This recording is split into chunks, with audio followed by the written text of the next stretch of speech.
छोरी लहंगा उठल के चौकी सिंगिंग बाय भरतलाल यादव। छोरी लहंगा उठल के चौकी टूट गेल रे presented by PKG Official। एले नाचा छोरी नाचे सब जुट गेले रे, एले नाचा छोरी नाचे सब जुट गेले रे।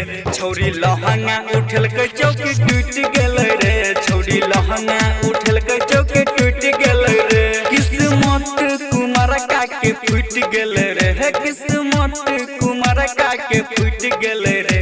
छोरी लहंगा उठल के चौकी टूट गेले रे, छोरी लहंगा उठल के चौकी टूट गेले रे।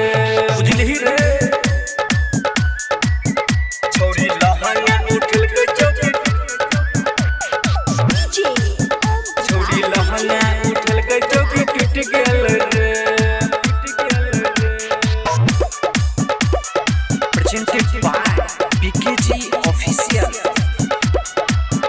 छोरी लागे छे बबाल नाचे छे रे कमाल, छोरी लागे छे बबाल नाचे छे रे कमाल। नाच देखे वाला एकरा पलट गेले रे, केना डीजे के तार सुन छूट गेले रे, केना डीजे के तार सुन छूट गेले रे। छोरी लहंगा उठल के चौकी टूट गेले रे, छोरी लहंगा उठल के चौकी टूट गेले रे।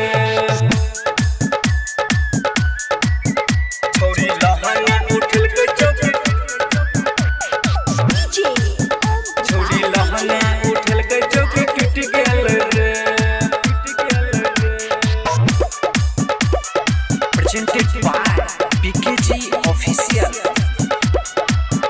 एकर गोरे गोरे गाल बहर छे काली बाल, एकर गोरे गोरे गाल बहर छे काली बाल। होठ लाले लाले एकर सीख गेले रे, एकरा भरत से नहाता जुट गेले रे, एकरा दिलकश से नहाता जुट गेले रे। छोरी कमर हिलल के चौकी टूट गेले रे, छोरी लहंगा उठल के चौकी टूट गेले रे। किस्मत कुमार का के फूट गेले रे, हे किस्मत कुमार का के फूट गेले रे।